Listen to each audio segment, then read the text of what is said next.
dernier roman qui s'appelle Un certain Monsieur Piechielny, qui est une enquête littéraire sur les traces de Romain Gary, vient d'être publié aux éditions Corpus.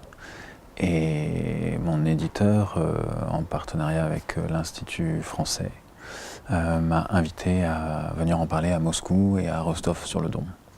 Voilà ce qui m'amène en Russie, et c'est la deuxième fois que j'y viens. J'y étais déjà venu une première fois il y a 3 ans, mais pour des motifs totalement extra-littéraires, puisque j'étais venu au championnat du monde de hockey à Moscou et à Saint-Pétersbourg.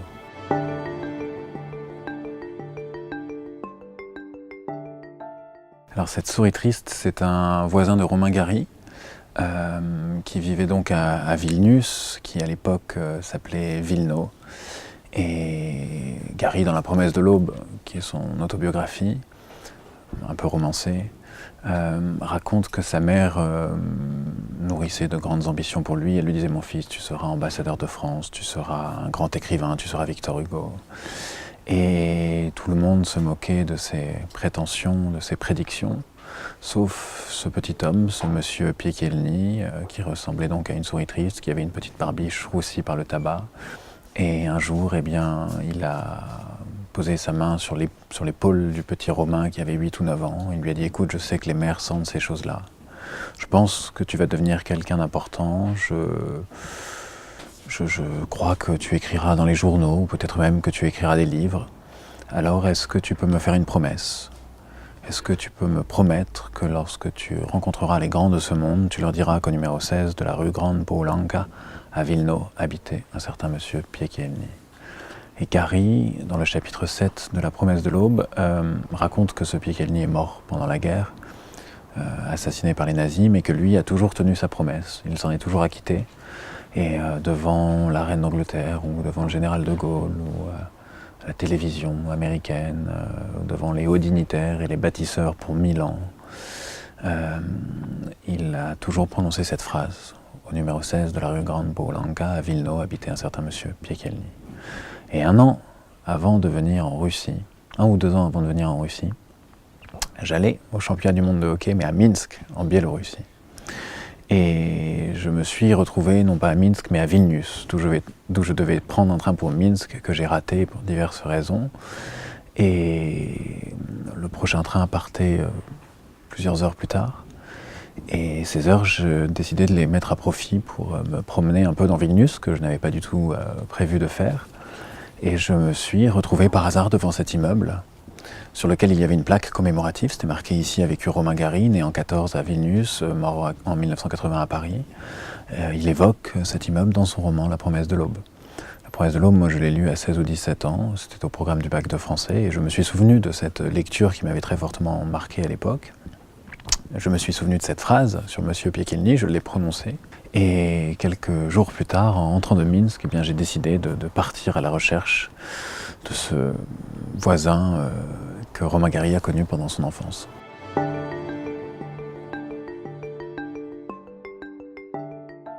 ne sais pas si je crois au hasard, je crois que le hasard est aussi le dieu des incroyants en quelque sorte, et dans la somme de hasard, dans tous ces hasards qui m'ont amené ce jour-là à cet endroit précis, au 16 de la rue Grande Poulanka, qui d'ailleurs a changé de nom, puisqu'aujourd'hui ça s'appelle la rue Yono Bazanavichos, eh bien j'ai voulu voir une sorte d'injonction, une sorte d'appel.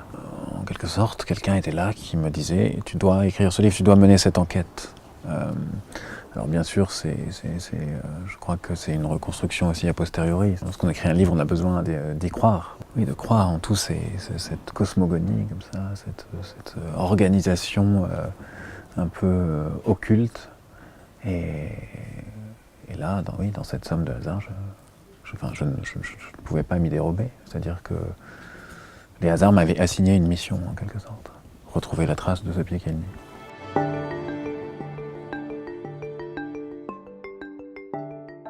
Je me situe dans un entre-deux, un pied d'un côté de la frontière et puis l'autre pied de l'autre. Pour moi, le réel et la fiction sont 2 territoires frontaliers qui partagent une frontière très poreuse, et la libre circulation des personnes et des personnages est assurée. Je ne fais pas de hiérarchie entre le réel et la fiction, je les mets sur le même plan, et parfois les deux s'entrecroisent, s'entremêlent. C'est ce qu'a fait Gary dans pas mal de romans, et c'est aujourd'hui ce qui m'intéresse le plus, c'est aussi que la fiction puisse avoir un effet de réel.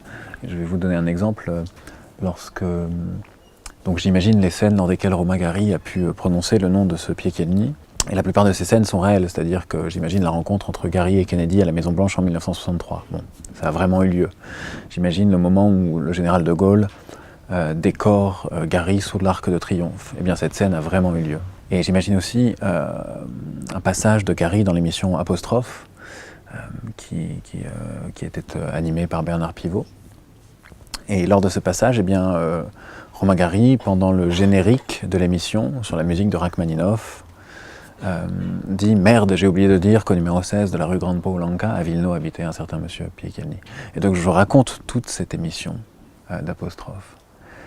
Et certains lecteurs ayant lu le livre m'ont dit le plus sérieusement du monde « Merci d'avoir rappelé cette émission, je me souviens de l'avoir vue, ça m'avait beaucoup ému à l'époque. » Or cette émission, je l'ai complètement inventée, elle est fictive, donc me dire que la fiction peut en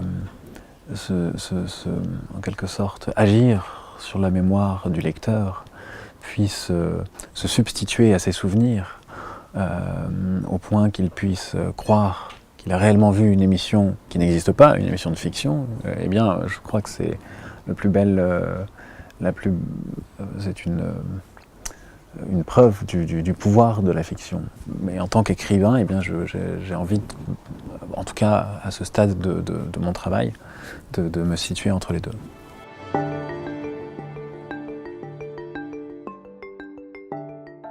J'adorerais prendre le Transsibérien, oui. Sandrard a écrit ce poème, La prose du Transsibérien, en 1913. C'était un très long poème en prose dans lequel il raconte son voyage. Ça commence par « En ce temps-là, j'étais en mon adolescence. J'avais à peine 16 ans et je ne me souvenais déjà plus de mon enfance. J'étais à 16 000 lieues du lieu de ma naissance, j'étais à Moscou, donc ici, dans la ville des 1003 clochers et des 7 gares, et je n'avais pas assez des 7 gares et des 1003 tours, car mon adolescence était si ardente et si folle que mon cœur tour à tour brûlait comme le temple d'Éphèse, ou comme la place rouge de Moscou quand le soleil se couche.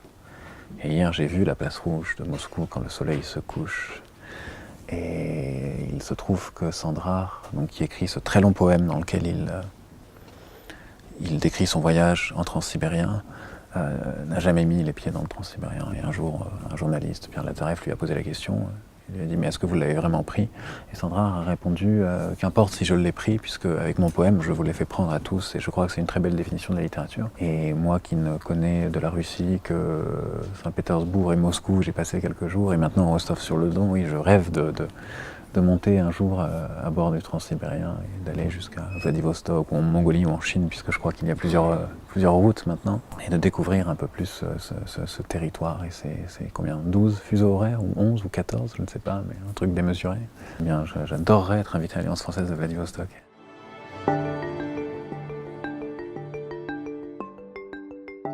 Gary est donc né en Pologne, enfin à l'époque Vilno c'est la Pologne. Il a passé les 5 premières années de sa vie ici à Moscou.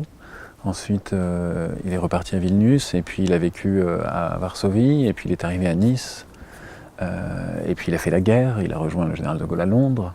Il a fait la guerre un peu partout. Il a été nommé diplomate à Sofia, en Bulgarie, et puis il a été en poste à Londres, à Berne, à New York, consul de France à Los Angeles. Il parlait français, anglais, yiddish, russe, polonais. Et il disait « je suis comme le caméléon ». C'est-à-dire le caméléon, lorsque vous le mettez sur du vert, il devient vert. Lorsque vous le mettez sur du bleu, il devient bleu. Lorsque vous le mettez sur du rouge, il devient rouge. Lorsque vous le mettez sur un tapis écossais, le caméléon devient fou. Et Gary avait cette très très belle image. Il disait « moi je ne suis pas devenu fou, je suis devenu écrivain ». Et seule l'écriture a pu le préserver de la folie. On ne peut pas dire que je sois vraiment un caméléon. Je fais du hockey sur glace. Pendant un moment, j'ai écrit en étant joueur de hockey.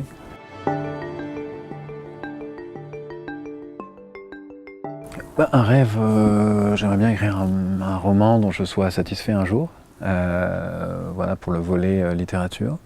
Puis j'aimerais bien faire un film aussi. J'aimerais bien faire un film un jour. Mais là, Piechelny va être adapté au cinéma par la télévision. Enfin, dans une coproduction lituanienne et russe. dans lequel normalement bon, on ne sait jamais si les projets vont aboutir avec le cinéma, mais en tout cas c'est un projet, et dans lequel je jouerai mon propre rôle. Donc je vais devoir jouer le rôle de François-Henri Désérable. J'espère que je m'en sortirai bien. Donc je ferai mes débuts d'acteur peut-être à Vilnius et à Moscou d'ici quelques mois.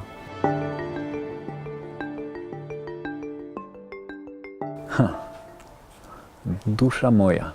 Merci à vous.